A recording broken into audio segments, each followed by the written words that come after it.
Hi everyone, this is Yu Tsai. Welcome to Let's Talk. Today my guest is none other than Yara Shahidi. You know her from Blackish to Grownish. She's an activist, feminist, and she's in the middle of the finals. I am so glad that she's making some time to be with me here today. So let's get started, and she's right here. I'm so happy to know that you're with your family during this difficult time, and I know you have a very short amount of time today, so I'm so grateful that you're here, and I want everybody so happy to know. we're able to make this work. And it was so important to have you here because you're such an advocate and you reach out to so many people and really helps for people to spread the word that Let's Talk is actually a show forum so that we can create awareness on raising money for the mask out there for first responders. So thus far, we have already over 65,000 masks in transit. And for every guest that comes on, and that's including you, we donate 500 masks on your behalf. And thank you, and I'll be donating. I know everyone who's on my page, I attached the link to where the donations go. And that's most important. So I want to go right back into your family. So you started acting when you were 6 years old. Did you have any idea that this is where you're going to be? I had no idea. So if I were to start even earlier than that, my baba, my father, is a DP cinematographer, and then my mama is a commercial actress and now producer. And so I started, like, my first print job, I was 6 weeks old, and it was for life insurance. And it's a little picture of me, I couldn't even keep my head up. I was like... And for you, your brother's also in the business, and your mom's in the business. So this is a family affair. It is, and I think that's what's made it so fun, is because my parents have never been like, okay, we're actors, this is all that we're going to do, but they were making sure that whatever we did, we felt like it was a fun activity. So we were still kids in school, traveling, doing all the things that we love to do, and so set just felt like an extension of home, because I was always with the people that I loved, and they prioritized from the moment Saeed and I, and then Assam, the youngest one, entered this, is being like, once it stops being fun, we stop doing it. But were you in school? Did you attend regular school during this time, or did you homeschool? I did a mixture of everything, but quite honestly, whether it was Montessori or a distance learning program, a lot of it was just because that's what I wanted to do academically regardless. And so if there was a school that I was in that I felt like really aligned with me, then that's what we were going to make work, even with the work stuff. So we've done a bit of everything. I went to an all-girls Catholic school, went to a Montessori till 6th grade. But it's incredible. It's incredible because you're so articulate, and I'm not saying other kids start that grow up to be adults or not, but a lot of people really do fall into this business and just 100% dedicate themselves into it, and they forget about education. And no judgment here, there's a decision that everybody make differently, but education has been such important factor in your whole entire family. Your mom and I had a long discussion. I think I talked to your mom when I talked to you that day. I know, but I remember because when we did our first shoot together, I was applying to school. Yes. So I remember that was like right before I was sending in my application. So it was a big deal because I had my entire family in town helping. And I remember you were nervous that day. You were like, I'm putting together my recommendation letters. And then a couple weeks later, I hear that Michelle Obama wrote a recommendation letter. Yeah. I felt so blessed that energy was in my studio that day. I really did, because I remember you're like, okay, what about me? You guys keep talking about me, but let me tell you what's going on. I'm trying to apply for college, and I'm a nerd. Everybody knows I went to so many different colleges. I'm such a nerd too. I think that's why when we met, it just clicked, because it's just a ton of nerds in a room. It's amazing. So now, and then you started modeling with such a young age, and then you get into this role that everybody knows you for now as Blackish.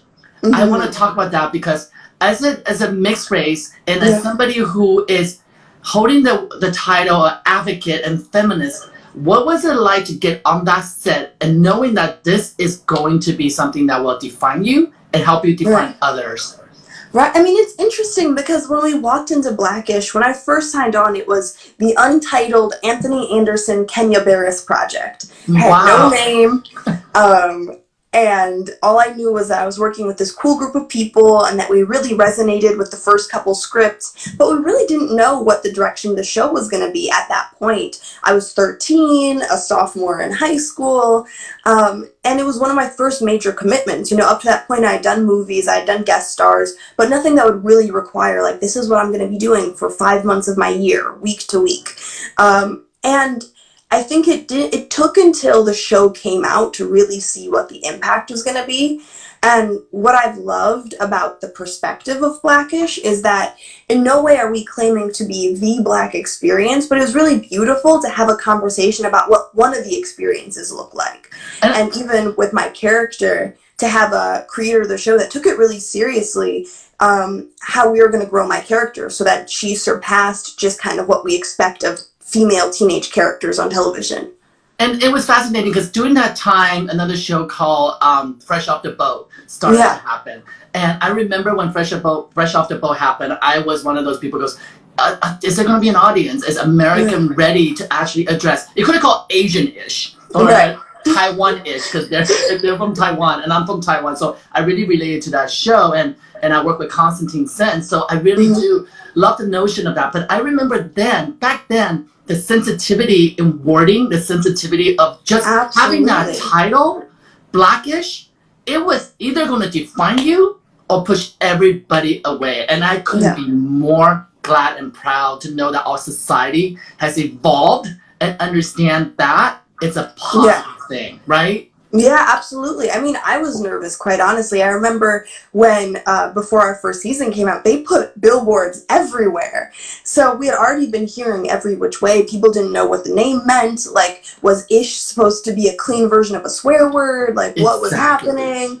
I even remember before the show came out, I was walking down the street and a bus goes by with the Blackish poster, and all I see is this group of people shake their head. Like, we trained the society to believe that particular phrase at that time before you redefined it. It was what you see on MTV, on VH1, what you're going to see on reality TV shows.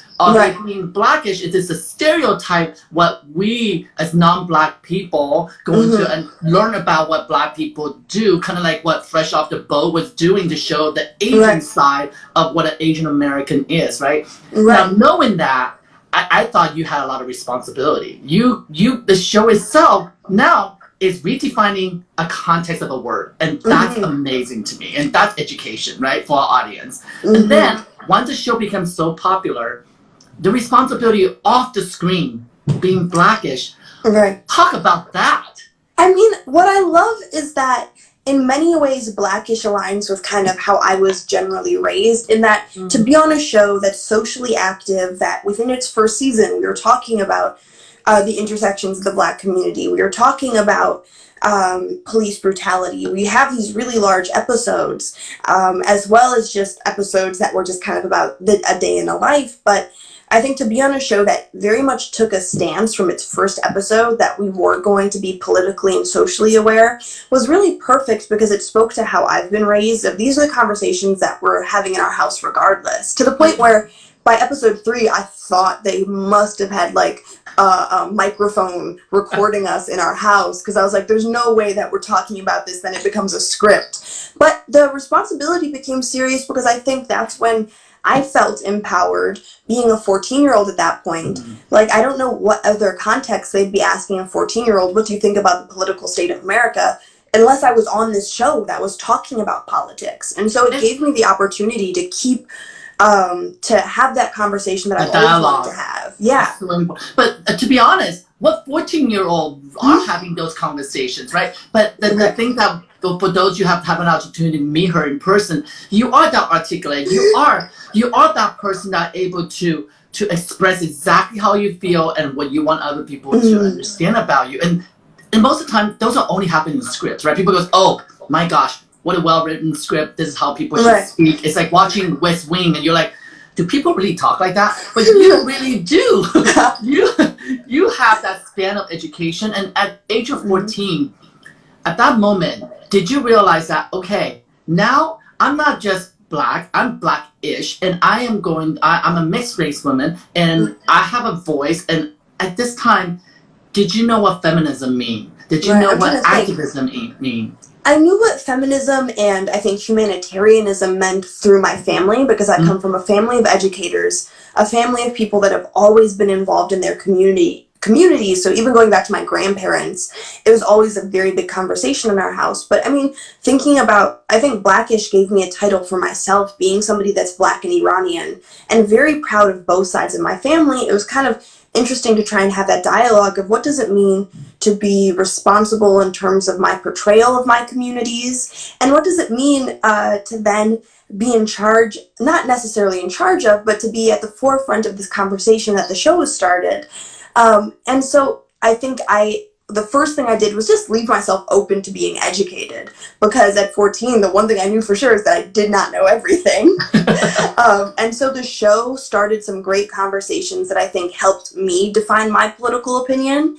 And also just in general, I feel like I remember the moment where I remember being like, oh, I have a voice. And I was 14. I was on a panel for the NAACP. And I was on this panel with a ton of like incredible people. Jose Antonio Vargas is a like Pulitzer Prize winning journalist who runs an incredible organization called Define America. And I was on stage with him and it didn't make sense. Like I should not be on stage with this person. But I remember that moment being on stage and people asking me questions and realizing that I had an opinion and realizing that I had really believed in what I had to say and that other people were willing to listen and that I had the opportunity to be in conversation with all of these people that I feel like every moment I had a conversation, I was learning something new. And I think that moment of realizing I was able to balance being educated in a space that I was becoming more and more familiar with, as well as developing and sharing my opinion was possible, was really empowering. And did your family empower you to do that as well? Did your mom like listen? Because I know your mom, so I know she probably set you down and go, now girl, you got responsibilities. You gotta talk and you gotta listen. Look at these. This is perfect pictures. Yeah, I mean, it was a whole family conversation, and I'm so grateful to grow up in the household that I've grown up in, because I think what they've done is something that I don't know if a ton of young people get, was the opportunity to literally just constantly be in conversation, constantly have people that genuinely valued what I had to say, because I had an opportunity to kind of go through what I call the rough drafts of no one has a fully formed opinion the first time you speak about something. Like there's so much to learn and so much to know, but my home was that space where it was like, this is how I'm feeling about this topic. We'd be in an in-depth conversation. I may come out with a totally different opinion, but I had that space, this safe space at home with my parents to have those first conversations. So by the time I came out into the world, I felt confident in what I had to say. I knew why I was saying what I was saying. I believed in it. And what's interesting is that your character and you could not be so different. You two are absolutely. You are so different, and both of them have strong voice and opinions. How do you have she bled into your blood more? Have you bled into her character more? It's a bit of both, because when we started Blackish, I do have to say I was reticent, because I was like, well, she's so opposite of who I am, but I know I don't want to just play Yara on screen. And so I think by episode 3, we had a conversation with Kenya, who's the creator of the show, and Jonathan Groff, who's the showrunner, and just wondering where Zoe was going and how important it was to me that she had some sort of voice. It didn't have to be my voice, but just that we saw her develop an opinion. And from that moment on, I loved seeing how they built her character, because yeah, she may be a little self-absorbed, but that didn't stop her from being an entrepreneur, from having an opinion, from having all of these complexities, and not having to be the perfect package, but somebody that was super complex. And they took that really seriously when I brought that up. As not only people that had daughters, but people that kind of knew the importance of this show. And I think that's the similarity between you two, right? The core, the insight, the opinionated, the whole strong, the personality, all of it. It's the core of your DNA. But what comes out, it comes from. And I could not be more excited to see that character develop, because for me who know you, I know it's almost like I'm watching a reflection of an opposite, right? All reflections are always flipped in a mirror, so it's not really a true reflection. So Zoe's almost a counterbalance of you, and especially a place that you can look at and say, I can learn from her. Right. And that to me, when I watch that, I get the feeling that you're learning and you are still growing from the experience that her character brings you. Absolutely. I think of Zoe, what she's helped me discover is that, one, it's okay to mess up. I'm somebody where I'm surrounded by... she's messing up now in Gornish. Right. But I'm surrounded by a ton of supportive people, and I think oftentimes I put pressure on myself that I can't mess up, even though there's nobody around me saying that. Even though I have a family that will be there for whatever happens, I think it's easy for me to look and be like, I don't have space to do this or that. And I think playing Zoe has been freeing to know that growing up isn't a linear, perfect path of, okay, I made a mistake, learned my lesson, never going to make that mistake again. Zoe has taught me you will make that mistake 20 plus more times before you even begin to make progress in that area, and that's okay. And it's so nice to be in that world. I mean, growing up, I'm not American, and growing up the pressure of being an immigrant in this country, it's like, you better do good, you better listen, this is what you have to do, you're representing. And it wasn't until I got older to realize that, okay, I'm no longer Yu Tsai.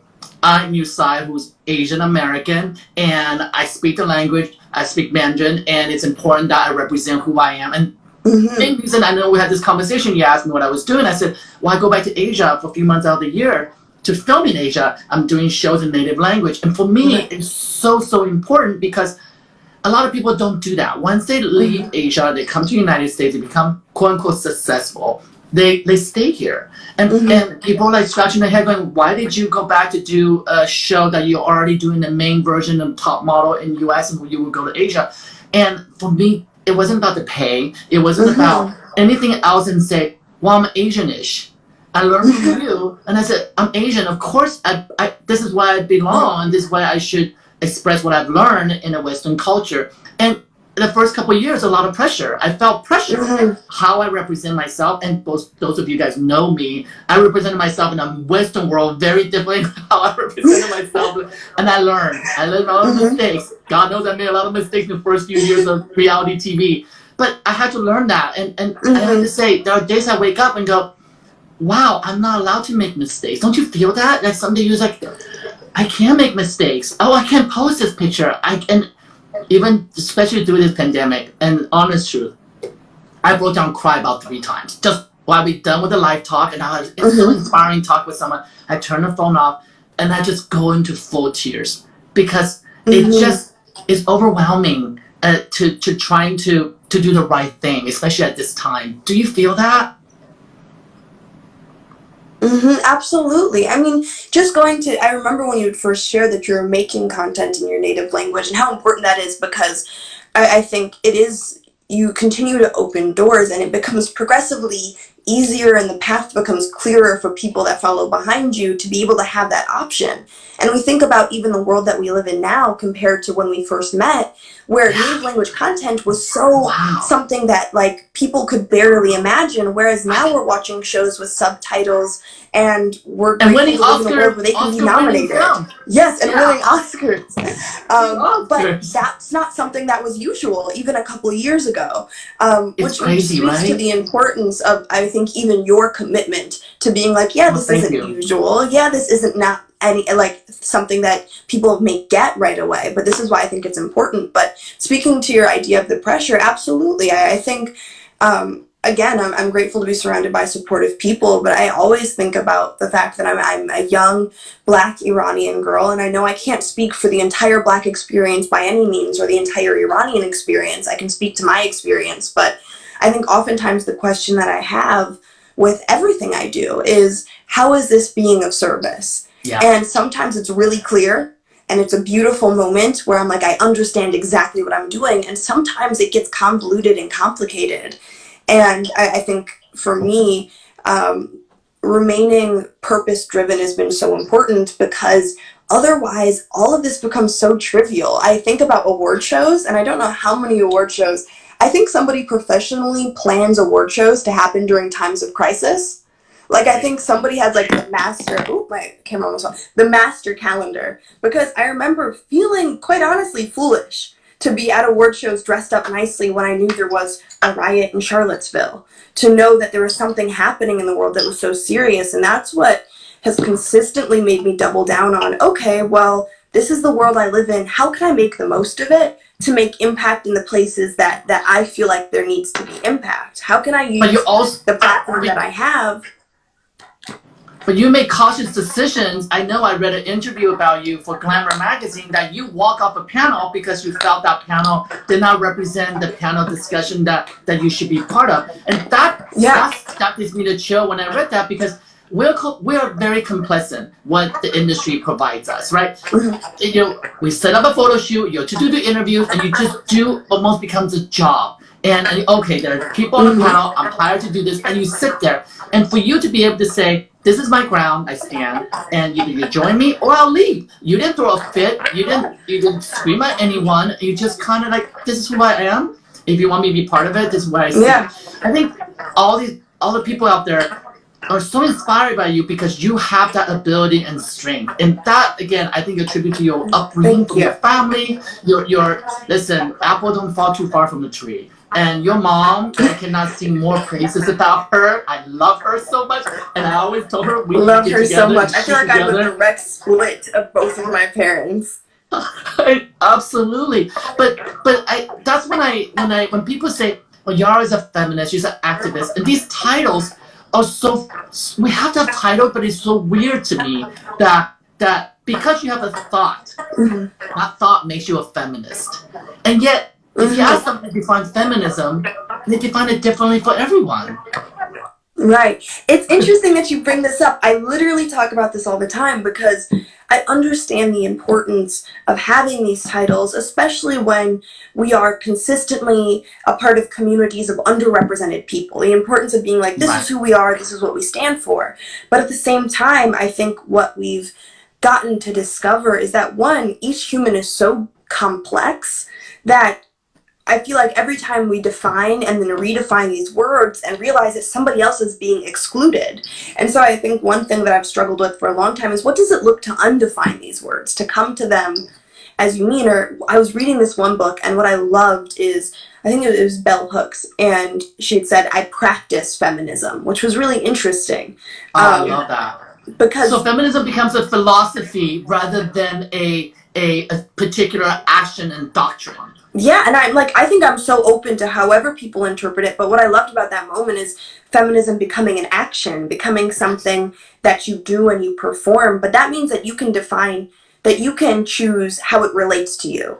That it's not just, okay, there's this one title, but I even remember, I think, when you go back to that panel, that's a situation that I've been in so many times, and I'm grateful to have had those experiences to then, when it came to that panel, be comfortable being like, I'm not participating. But even being in your studio, in your space, it's so rare and so refreshing to not be the only people of color. So many times I'm used to my team, my publicist, my agent, my hair, and my makeup being the only people of color on set, the only people of any intersections on set. And I remember coming to your set and being like, yes, this is.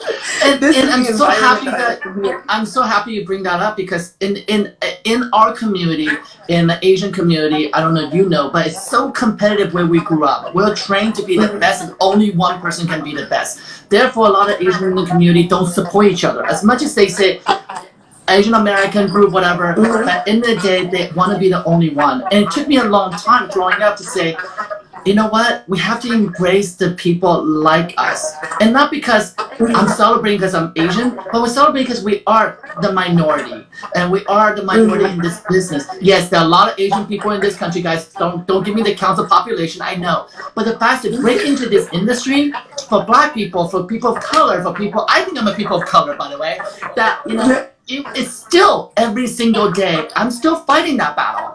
Will somebody give me a talk show because I'm Asian? I don't know, but you know what I'll do now? Inspired by people like you, I'll create one on my own. I'll produce my own. I'll create that content myself, and that's the beauty of the platform that we have today. But it's a constant struggle for me still, because for the longest time I make excuses. I'm not successful because I'm Asian. I'm not this because they're looking at my skin color. It wasn't until I have to let myself forget. None of that's excusable. Can't use them for any of the reason other than just do what you know how to do and do the best that you can do. And the doors open. I for years, I love to cook, and I want to do a cooking show in America. I went to Netflix, I went to Food Network, and before I walk through the door, I'm sure you have this thing where you have this situation when you're producing. Before you walk through the door, you go, am I Asian enough to be the Asian guy on the show, or am I the right skin color? Because they already have one Asian person at 4 o'clock. Are they going to have another one at 7 o'clock? That was my constant struggle. To the point I said, you know what? I'll create my own clock. I'm going to go produce my own show. I'm going to get people who believe in me and do a show. And you in a position of producing, I'm sure you go through that, because I hope I'm learning every day. And the reason I want you to be on the show is I want people to know a 20-year-old is inspiring people like me. And I'm not telling you my age because nobody knows my age. So don't think I'm going to say it. I can just tell you that I know her mom before she was born. but that's what I mean by like, if I can learn from that process. I listened to so many of your talk before our talk, is that it's so refreshing to know that it's not about the color. I'll tell you when I realized I was colorblind, and it's so important. I don't think the magazine even realized it. Is I had 2 years contract with Essence magazine about 3 or 4 years ago when a new editor came in, and I asked myself, how am I shooting all the covers for Essence, and I'm not black? Now, but the crew is we have a lot of mixed race people, we have white people, we have every color. So it's very integrated. It wasn't like, oh, black people crew, black people magazine. Right. It was but every time I show up, I always have a little smile in the back of my eye going, am I black now?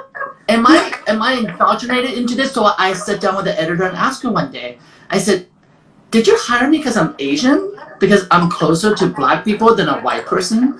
And she said this to me. And I always remember it, and I try to use that to define my work when I shoot. She goes, when I look at your work, I don't see color.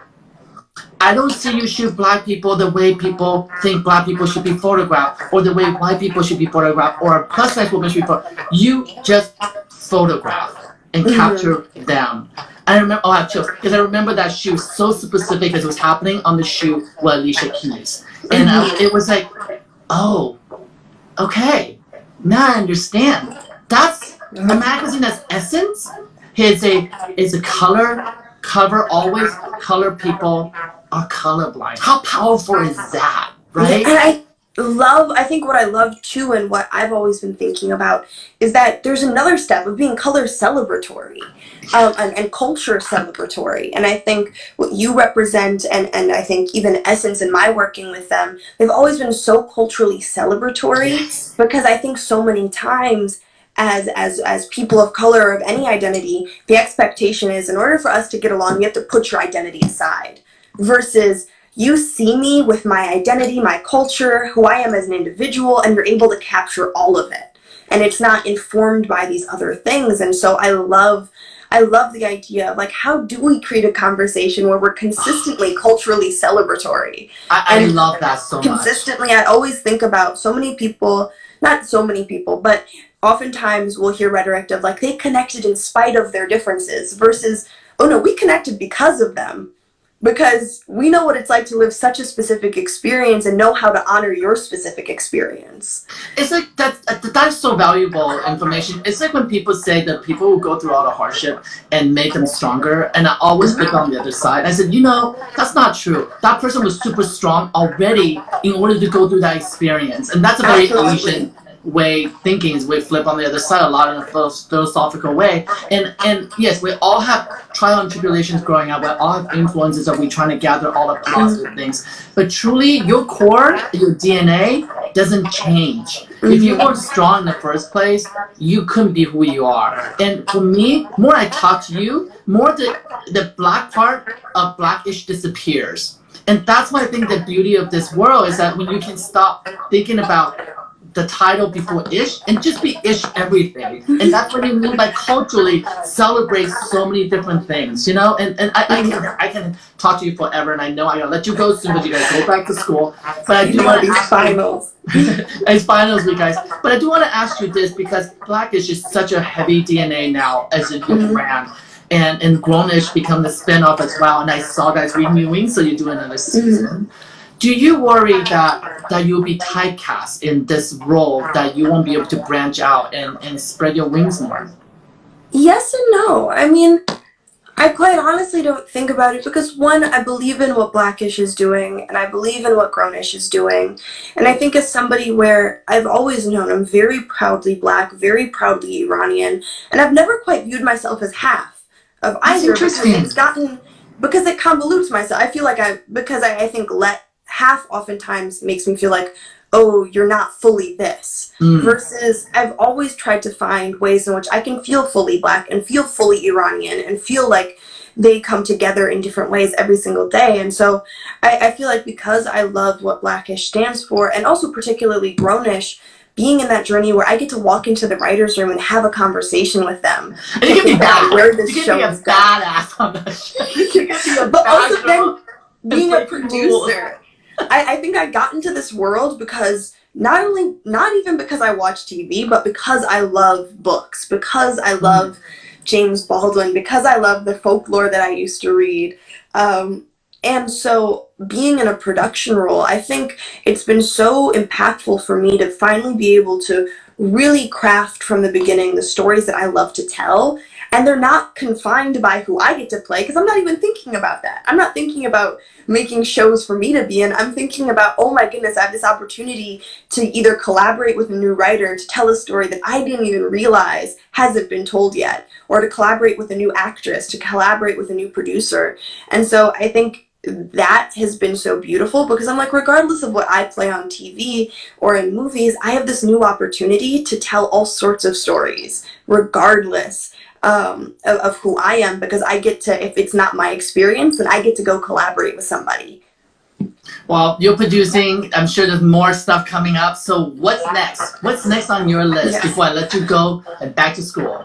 Right. Yeah, all sorts of stuff. So, I mean, we'll have a couple exciting production announcements really soon that I'll be able to actually like fully share of shows that we have in the works. But otherwise, I feel like it's been a nice mix of everything. Philanthropically, I have my voting initiative, and we're going to be really revving up for this election, especially because of everything that's happening. We want to make the voting experience as seamless as possible, because it's even harder now for communities to be able to have access to the right information and to the polls to go vote. So that's something that's really been in the works for a while now. And then I'm trying to think of what else we have happening. Grownish, considering another, like we're revving up for a season 4. Given with everything happening in the world, we don't know how it's going to come, but it's been constantly building on every front. Well, thank you so much. I have one last question, then I'm going to let you go. Yes. This is a great question that somebody gave me to ask you. And that is, because Michelle Obama wrote your recommendation letter, does she check in on you and get the report card? No report card checks, but I promise the one thing I've never needed is people to check my grades, because I'm such an overachiever that I'm usually the person that's hardest on myself. Oh, I love that. I absolutely love that. Well, she's on my bucket list, so she's watching. I hope one day I get to work with you. But thank you so much for your time today. Thank you. And please give love to your entire family for me. And I hope we get to talk again when school is less and when you have new announcements. And please let me know if I can be any help with your initiative of any sort. I'm happy to be here for you. No, Thank I'm you so much. grateful that we're able to do this, and that just the fact that you've been raising so much money for all of these masks. I can't wait to continue to donate and to continue to be a support. And I'll be watching all the rest of them. But have such a great, wonderful rest of your day. Thank you so much. Love you so much. So guys, that was Yara. I am so excited to have her. Oh my gosh, I'm still smiling. Did you guys listen to the conversation she had? This woman is so incredible. This young women have so much positivity and so much to say, and I can't wait to watch her grow up and continue to deliver positivity to the world. I have a lot to learn from her as well, and I'm sure you guys as well. I'll see you guys again soon, guys. I love being here with you guys. You guys are the reason I get up every day. So thank you for being here with me. And this week, we're going to have a lot of amazing guests. Tomorrow, I'm having Mila Jovovich, who will be joining me. And then Ashley Grandma Wednesday. So we have a lot to talk about. Amazing celebration coming up. And I will also have Anastasia Beverly Hills on Thursday. She's going to teach us about the science of makeup. Rather than tutorial, we're going to talk about the science behind makeup. And then I'm going to end the week with Russ Butler from 13 Reasons Why, and also Riverdale. You can follow those two shows. And reason I want him on the show because he and I actually had a working relationship together years ago. He was on a Coca-Cola ad with me, and he's Asian American. And I wanted to start up in my week with him because the following week, I'm dedicating the entire week to Asian models with Agency Nomad, and Coco Rocha, who started that agency with business partner, will be on the show with me to talk about cultural diversity and how important it is to make Asian model awareness in the Western culture. So thank you again, everyone, for being here with me. I will continue to do this with your continued support. And please stay safe and stay healthy out there, and keep on talking, everyone. And thank you, Yara, again, for being here with me. You guys have a nice day. Bye-bye.